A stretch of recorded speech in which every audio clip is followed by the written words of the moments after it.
Man, what up? This big triple crown business. Let's get it, homie.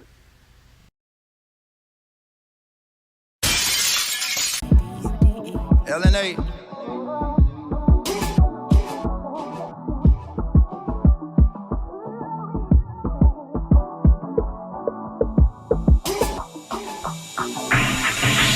I wrote this song for the children in my state. LNA trying to make a better way. Me. Yo, where your crown spotlight in the building? Man, look, we out here in Winnfield, Louisiana with none other than introduce yourself to the people. LNA Tru, man. LNA baby, man. Straight out of Winnfield. Yeah, so we're gonna dive right in, man. Tell them what the LNA stands for. Louisiana ambition. Alright, gotcha. So you grew up in Winnfield all your life? Yeah. So for people outside of Louisiana, probably outside of central Louisiana, man, tell them what it's like growing up in Winnfield. I mean, it's a small community, and everybody like they can tell everybody, so, but they ain't sticking together, so it's broken. It's broken in my city. So I lost a lot of childhood friends while I was incarcerated, and that died. The new friends that I met, they died while I was incarcerated. You feel what I'm saying? And but they left me a lot. But I see the deer ain't what it is out here in my city. Everybody know what's going on but me. But they better get with it or get ran over. Man, so speaking of growing up in Winnfield, there's only one high school out here. Right. Well, they finna tear old one down. That's why I got the yellow shirt right there. The pine crew. Pull up out skin. They trying to tear our school down right now. So what you gonna do about that? I mean, what my community gonna do? Because they ain't sticking with me. So what they gonna do? Because the people that was at the school, they still living. So it's still history. They still see their history. So they want to tear it down in the community for the high school out there, but they kick me out of it at 18. So we want to elaborate on that. We was talking about, you know what I'm saying, before we got on camera, we was talking about, you doing time and things like that. Would you like to elaborate on that a little bit? Well, I was doing time, like, probably from 17 to 23. I caught my first charge in that year, 15. Me and Ada, we was at a hotel, me and her and my partner back in the day. But Nagby showed me love. I ain't know nothing about it. Right. 15 years old. They ain't dwell on They ain't dwell on it. They let me, I took my lick in that hotel that night. They let me go. So the situation in Winnfield, you was telling me how basically you was basically banned. Yeah, I was banned out the state at 17. And how did they come about that decision? In September, Winnfield played Jonesboro. They had played Jonesboro one time, and the judge had let me out of school on a Monday. I bonded out of jail on a Monday, and she gave me some bond restrictions. And that Friday, I went to that game in Jonesboro, but I guess by 9, 10 o'clock, an officer come to my house. I'm trying to see if I at home. Then they said I wasn't at home, but I was at a school event. But you weren't supposed to. They didn't want you at the. They ain't stipulate that. Well, they said I wasn't at home. Well, actually, they didn't even, it was after the fact. They said they come looking for me. I was 17 at the time because they seen my car parked outside the palace down the road. But I was 17, I ain't have no car in the name at the time. So during time from 17 to 23 years old, how do you think that affected you as a person? It affected me big time, but it made me a better man. But I don't want the people that took me through, I don't want them to not feel what I feel or understand me, or they can take my situation and grow from it. You feel me? Like, because they did me wrong, but it can go either way. But I want them to learn and make a change. And since you've been home, man, you've been hitting the ground running, trying to change, help the youth, do what you can to make a positive impact on the community. Have you seen any like positive response from what you've been doing so far? I mean, a few people told me they were proud of me, but you know, I've been doing it. For, you know, a lot of people they with it and support it, but they done switched up, so it'll never be the same anymore. So, you know, they don't know how to accept it now. Like you feel me? Because the grass supposed to be green with them, right? You know, Man, Winnfield has changed a lot, and not in a positive way. What would you say, and why would you say Winnfield is in the conditions that it's in right now? I believe that. I mean, there's a lot of old people that still under that old law and power. And a lot of our black folks they still to speak up for it, especially at the district attorney's office. They scared to speak up. I know a guy been up there 6 or 7 years on a charge he did not commit, and he can't read or write. So I don't know what's going on with it. To be honest, but he can't read or write. He's been locked up since 2016 on a charge that nobody wants to be locked up on. So is he still in a pretrial stage? Yes. From everybody understanding. But I was one of the ones that was incarcerated for 40 months and had 2 years to take me to trial. Speedy trial, your right to speedy trial. They had 2 years. So basically, your rights was violated. My rights were violated. They took me in the courtroom after 40 months, and they made me cop out to a 6-month misdemeanor. I had done that 7 times. So, for all the youth out here that's, thinking it's fun and game, don't even realize, what the system can do, whether you get caught up or whether you get lied on, would you like to explain to them, like, what it's like going through that at such a young age? I mean, it's hard, but like this LA Ambition song, okay, Dollar, the other person that featured on this song, at 16 years old, Winnfield charged him with an attempted murder crime that he did not commit. And it fucked him up mentally too. So, we both trying to make a change because I don't also had charges framed on me and Win Parish at 17 years old that, they try to make me feel like that I really done. Right? You feel me? Like still to this day. Like, man, I know I did. But my mind is tricked.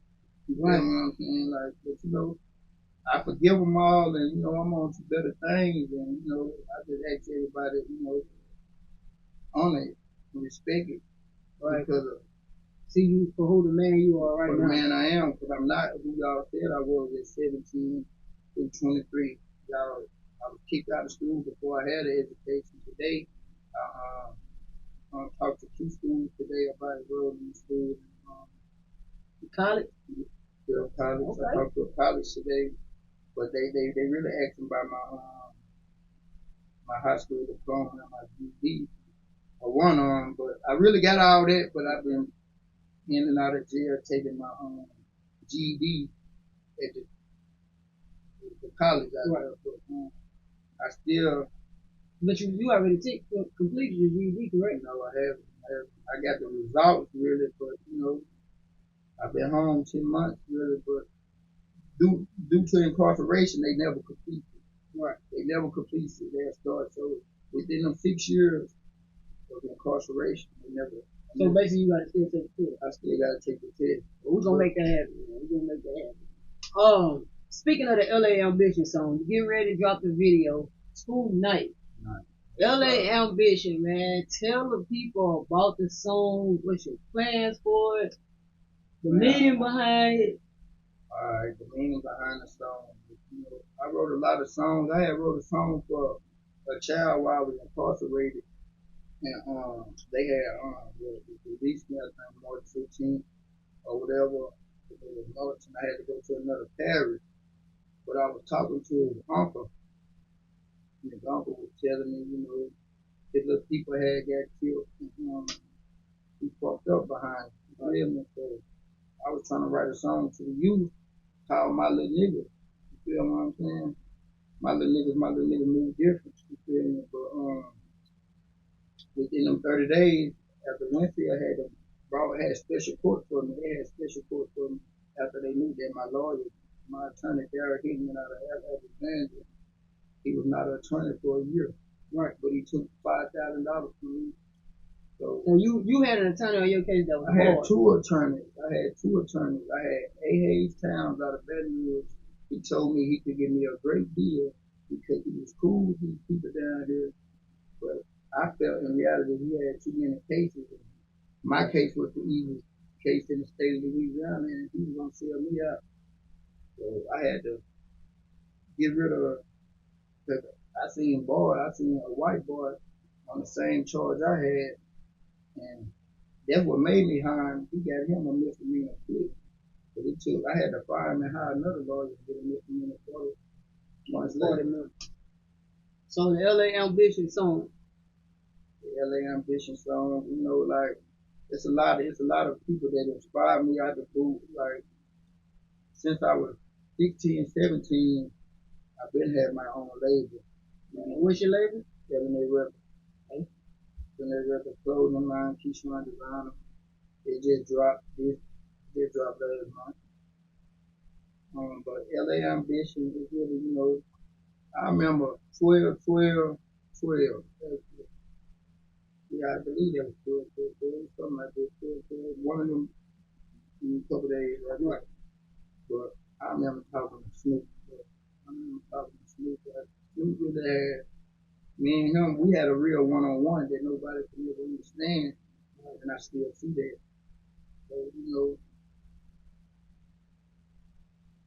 I see how your demeanor changed, you know, every time, even off camera, every time you speak to Snoop, like it still affects you to this day. And for the people who only know Snoop for his music, can you give the world a little bit more insight on the Darian Ross versus Lil Snoop? Right, okay. Snoop, I was like, when Snoop died, I was actually 13 years old. But I mean, in Winnfield, Snoop was that nigga in Winnfield like he was in Jonesboro. Right. You know, Yeah. He had genuine love here, and you know, but right now Winnfield and Jonesboro, you know, it's just we gotta fix and come together. You know, So it's divided now. I ain't gonna just say it's divided. It just, you know, a lot that happened. But you know, yeah, I'm gonna drop my album this year, 12/12/24. Gotcha. And what's the name of the album? I think that's gonna be like 24 days before 25. I think it's something like that. Alright. Any features on there? I don't know yet. I got a lot of artists I'm working with. I'm working with Seabrook Crew out of New Orleans. You know, Mud Light Trail. I got my son here, Bar. He could come on. He out of Asheville. You know, I got a lot of Winnfield artists. LNA Tru. Pretty impressed. She got the two hot singles out right now. I got a feature on the way with the Baby and Spitter. Posted up. So, you know, I'm just gonna take it slow though. But, you know, I ain't really, yes, I got artists, but you know, I'm gonna help them develop their music too. So I'm really a music your developer. own label. How many artists do you have on your label right now? Really, I'm gonna say my little cousin Diddy, Draco, my sister Borg, she was from Boots, Diddy, Draco, Dollar Bill. I got a lot of more artists, but you know, they gotta get focused. But right now, any shows coming up? Yeah, I actually supposed to have a show next weekend in Miami. I'm going to the Roots of Royalty Grand opening this weekend. You can catch me there. I'm a drop that head blow freestyle. All right, so we're gonna dive. We're gonna switch it up a little bit. If you could name any three artists, anywhere from coast to coast, what three artists would you do a feature with? If you could pick any three. I don't know. Who you listen to on a daily basis? I mean, I've really been switching it up now because of, you know, the culture of hip hop. I'm not listening to everybody. I'm listening to the ones that was chosen and their time was up. And their time was called for them to come. Yeah. I've been listening to their music a little different. I see like that Young Jeezy on The Sky's the Limit. You know what I'm saying? it's rap, but it's a different culture. Like, you know, The temperature the different. temperature different. Yeah. Like you can, he's standing on that. You feel me? He can, you feel what I'm saying? Like shit like that. You know. Like, So coming up, man, who are some artists that inspire you? the Snoop, most definitely. Then Mud Life Trail. And not forget I brought him out of Baton Rouge. But really jungle music trail, you know. Yeah. But he Mud Life now, you know. Out the boot them, you know. I like them. Name some artists that you feel like are underrated, but don't get the credit they deserve. Mud Life Trail. I don't get the credit he deserves. He really started this Louisiana, like he the one, like when he was 13, 14, he was coming up off jungle music. It was jungle music then. He was Mud Life, you know. Alright, so we done had, man, over the past, I say decade for sure, really last few years, over the past decade, man, we've lost some great entertainers, some great artists. Outside of Snoop, because I know losing Snoop has affected you a lot. We talk about it a lot. Outside of Snoop, what other artists that we lost had a major impact on I mean, I hated when most people died. I hated how they put those people. But I mean, let's see. There's been a few, but you know, Freaky Murder, you know, you want to do a Freaky Murder like 2025. Nietzsche coming on. There you go. Right, Nietzsche, right. That's the same shit I said. They didn't big You never Nietzsche know. go. You never know, And man. so see, Murder gotta be in that calling too.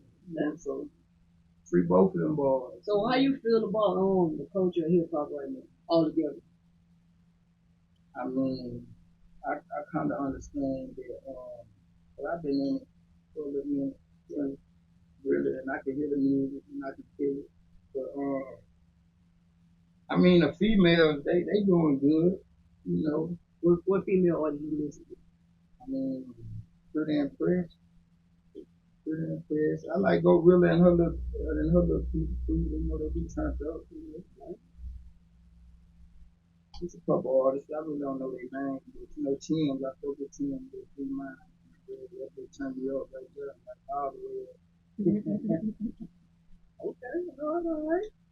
All right, so I'm gonna ask you a few questions here just so the people can get to know LNA Tru. Your favorite food? My favorite food, my steak. All right. Steak. I really don't know. I want some soul food, get into more soul food now. Like beans. You cook? I do, but you know, I ain't been had time, you know. I be wanting to cook, but my mind, I be having a million other things going on. All right, what type of women do LNA Tru like? You know the women gonna want to know. I mean, I like it's just about you being yourself, being honest. Like you gotta understand, a lot of women ain't honest with themselves. You know, they got what's called low self-esteem and don't believe in themselves. And so you gotta believe, you know. Especially when you fuck with a nigga like me, you gotta stay down because it's gonna be hard with me. Like, you know, it's gonna be hard, but you know, you're gonna win and you're gonna be happy. But you know, if you weak, you beat. Like I just had a girl, she told me my whole joke, but her friend stayed in her ear where she joked me my whole joke. And when I came home, she turned her back on her boyfriend. She said, bitch, I told you so. And I told her the whole time. I refuse to make you look like that. Right. Like, cause I'm a real nigga. I wouldn't do you like you kept it real with me on a 40-month joke. Right. Like, no, I ain't finna play with my life. Can't do that. Or I can't. Cause that was a blessing. You feel what I'm saying? But, a lot of people don't realize that, man. My friends made her fall weak, but you know. You never know what the universe has. I mean, the universe fucked me up from it, so you know. So I mean, the next question was gonna be, have you ever had your heart broke? Yes, my heart is broke right now. My fucking heart is broke. So I don't know what I'm gonna do with the relationship. Okay. Last question I wanna ask you, man. When you leave this earth, What do you want your legacy to be? Okay, I ain't really got deep off into it shit, but like, when I die, I want to be the ones, like, when they come back and try to dig us up 100 years later, 1,000 years later, and when they open their casket, you want to just see the skeleton. You know, I want to see pictures. I want to have my blood in there, my pictures in there, all type of stuff, so when they do open it, they can know who I was on Earth. I want your casket kind of be like a time capsule. I don't know if that's what they gonna call it. You feel what I'm saying? But I know they gonna come dig us up one day, and I want them to know I ain't just forgot about, or you know, they can be able to pull my pictures out there too, at least. Alright, well, the floor is yours, man. Tell the people anything you want to know, any shout outs where they can find your music, whatever the case, the floor is yours. So my music will be on all platforms. But you can follow Dollar Million Plays into the Dollar Bill 800. Keyshawn Designer merch will be dropping again in a couple more days. Look like somebody be somebody. You can do whatever you want to do. Anything but an astronaut. Because when you're an astronaut, you're somebody, you're doing something. So, you know, you're really fucking with them people then. So, Keyshawn Designer look like somebody be somebody. Dream big. And we out.